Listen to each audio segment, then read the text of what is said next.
இயேசு உங்களை நேசிக்கிறார். பிரியமானவர்களே, இந்த நாளில் ஆண்டவர் நம்மளோடு பேசும்படிய வேதத்திலிருந்து 2 வசனங்கள் கூட வாசித்து ஆண்டவர் நமக்கு கற்றுக் கொடுக்கக்கூடிய காரியத்தை பார்ப்போம். அது ஆதியாகம புஸ்தகம் 5வது அதிகாரம் 1-2 வசனங்கள் இப்படியாக சொல்லுகிறது. ஆதாமின் வம்ச வரலாறு.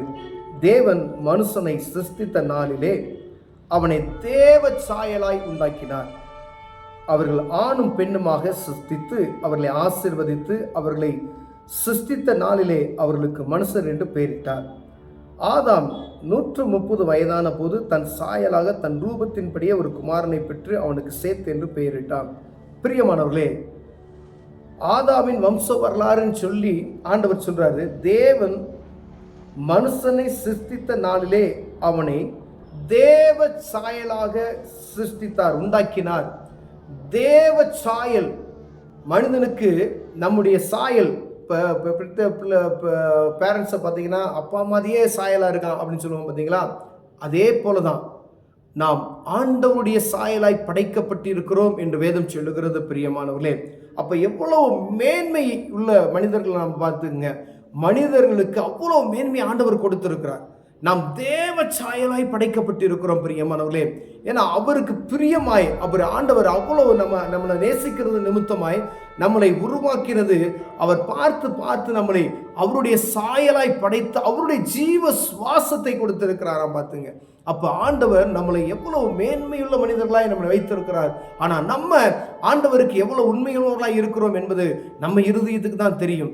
நேரங்களில் நம்ம மற்ற காரியங்களை பல விதமாய் நினைத்து பார்க்கிறது உண்டு. மனுஷன் இப்படி இருப்பான், மனுஷன் அப்படி பிறந்திருப்பான், மனுஷன்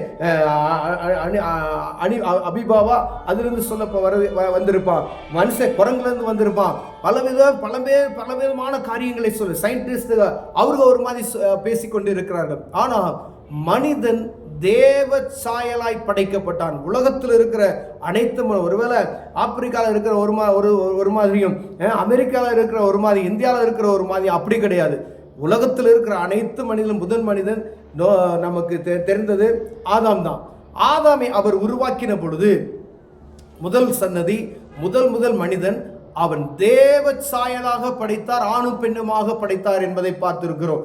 அப்ப எவ்வளவு நாம் மேன்மை பெற்றிருக்கிறோம் என்ற அந்த காரியத்தை நாம் அறிந்திருக்கிறோமா என்று பார்க்கும்படி அழைக்கப்படுகிறோம். இப்ப நான் இருக்குன்னா நான் தேவ சாயல் உள்ள மனிதன் அப்படி சொல்லணும். கருப்பா இருக்கலாம், வெள்ளையா இருக்கலாம், ஆனா என்னுடைய சாயல் தெய்வ சாயலாக இருக்கிறது என்பதை புரிந்து கொள்ளணும்.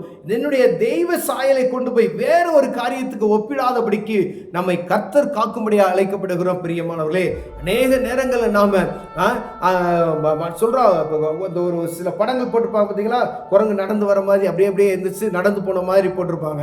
அதெல்லாம் தவறான ஒரு காரியம். மனிதன் கடவுளுடைய சாயலாய் படைக்கப்பட்டிருக்கான் என்பதை நாம் அறிந்து கொள்ளும்படியாய் அழைக்கப்படுகிறோம். பிரியமானவர்களே, அதே போல நாம் விசேஷித்தவர்கள். ஏன்னா அவருடைய அரியாசனை, அவர் பக்கத்தில் அமருவதற்கு நாம் தகுதியுள்ளவர்களாய் நாம் அழைக்கப்பட்டிருக்கிறோம். பிரியமானவர்களே, ஏதோ மனுஷனை அவர் உருவாக்கினது ஏதோ ஒரு ஆடு மாடு மிருக ஜீவன்களை போல உலாவுவதற்காக அல்ல.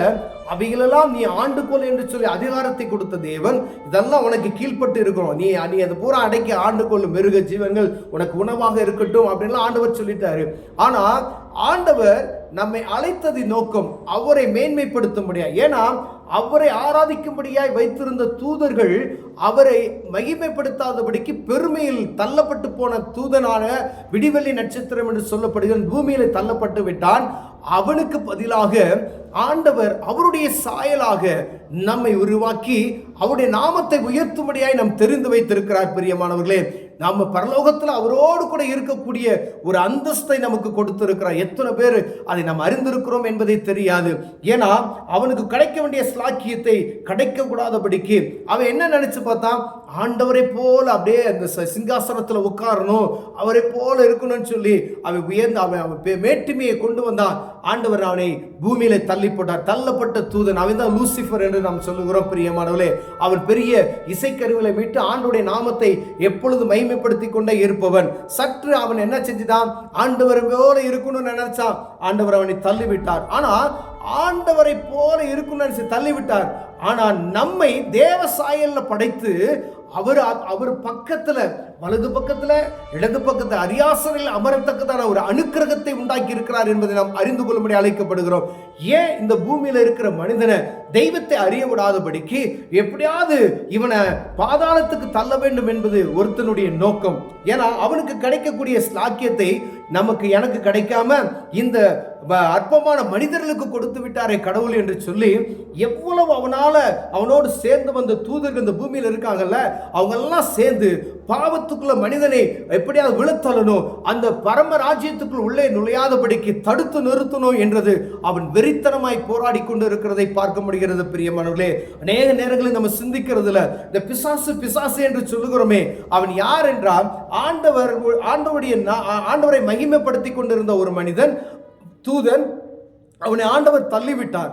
அது தள்ளிவிட்டது நிமித்தமாய் அவன் என்ன செய்யறான், மனுஷனுக்கு இப்படிப்பட்ட ஒரு ஸ்லாக்கியத்தை கடவுள் கொடுத்துட்டாரே அப்படின்னு சொல்லி இவர்களை எப்படியாவது பாவத்துக்குள்ள தள்ளணும்னு அவனுடைய வேலை.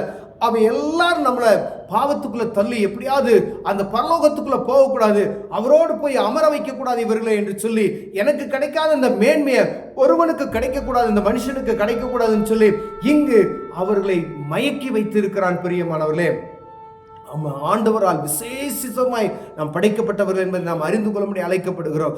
ஒரு பெரிய மேன்மையை அவன் இழந்து போயிட்டான், அந்த மேன்மையிலிருந்து தள்ளப்பட்டு போயிட்டான்.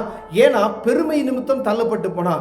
அவரை போல இருக்கணும்னு நினைச்சான், தள்ளப்பட்டு போயிட்டான். ஆனா அவருடைய பிள்ளைகளாய் நம்மை அங்கீகரித்து ஆண்டவர் உயர்த்தி வைத்திருக்கிறார். அப்ப நம்ம அந்த இடத்துக்கு போகக்கூடாதபடிக்கு அவன் எவ்வளவு காரியம் செய்வான், எங்கும் சுற்றி திரிந்து கொண்டிருக்கிறான். எப்பயும் அவனுடைய வேலை பூமி எங்கும் சுத்தி கொண்டு இருக்கிறது.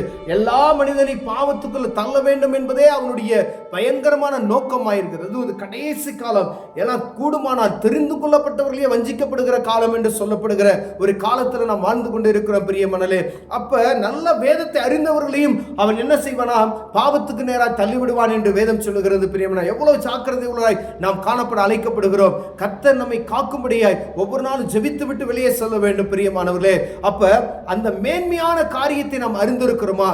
நான் தேவ சாயலை அவரை ஆராதிப்பதற்காகவே நான் படைக்கப்பட்டேன், அவருடைய நாமத்தை உயர்த்துவதற்காகவே நான் படைக்கப்பட்டேன். இந்த பூமியில நமக்கு ஒரு குறிப்பிட்ட நாள் கொடுக்கப்பட்டு இருக்கிறது.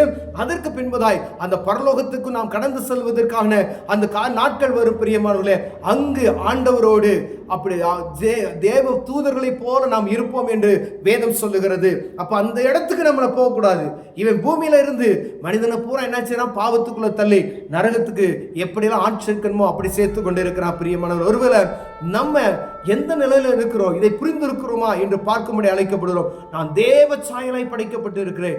தேவருக்கு பக்கத்தில், ஆண்டவருக்கு பக்கத்தில் அமருவதற்காய், அவரோடு கூட உலாவுவதற்காய் நான் படைக்கப்பட்டு இருக்கிறேன். இந்த பூமியில கிடைக்கப்பட்ட கொஞ்ச காலம் அது அற்பமான சொற்பமான காலம். இது ஒரு சாம்பிளான நாட்கள் என்பதை நாம் அறிந்து கொள்ளும்படி அழைக்கப்படுகிறோம். ஆண்டாண்டு காலமாய் வாழக்கூடிய ஒரு இடம் உண்டு. அங்கு நாம் கடந்து செல்வதற்கு இந்த பூமியில பிசாசை எதிர்த்து நின்று அவனுக்கு நமக்கு விரோதமாய் உருவாகிற ஆயுதங்களை மேற்கொண்டு பரிசுத்தமாய் வாழுவோமே எனால் ஆண்டவர் அங்கு நம்மை அவரோடு கூட வைத்திருப்பார். பிரியமானவர்களே, அதற்கு நாம் என்ன செய்யணும் அப்படின்னா, நாம் தேவ சாயலாய் படைக்கப்பட்டிருக்கிறோம் என்ற இருதயத்தில் எப்பயும் இருக்கணும். அதே போல அவரை ஆராதிக்கும்படியாக நாம் உருவாக்கப்பட்டு இருக்கிறோம் என்பதை நாம் அறிந்து கொள்ளணும். இந்த பூமியில பரிசுத்தமாய் வாழ்வதற்கு என்ன செய்யணுமோ அதை நம்ம அறிந்து கொள்ள அழைக்கப்படுகிறோம். பிரியமானவர்களே, கண்களை மூடுவோம், ஜெபம் செய்வோம். அன்பின் தகப்பனே, தேவ சாயலாய் எங்களை படைத்து நாமத்தை ஆராதிக்கும்படியாக எங்களை படைத்து பரலோகத்தில் மோடு இருப்பதற்காக எங்களை படைத்தீர். ஆண்டவரே, இதை நாங்கள் அங்கு வரப்படாதபடிக்கு இந்த பூமியில காணப்படுகிற எல்லா தடைகளை எடுத்து போடுவீராக. இயேசுவின் நாமத்தில் பிதாவே, ஆமென்.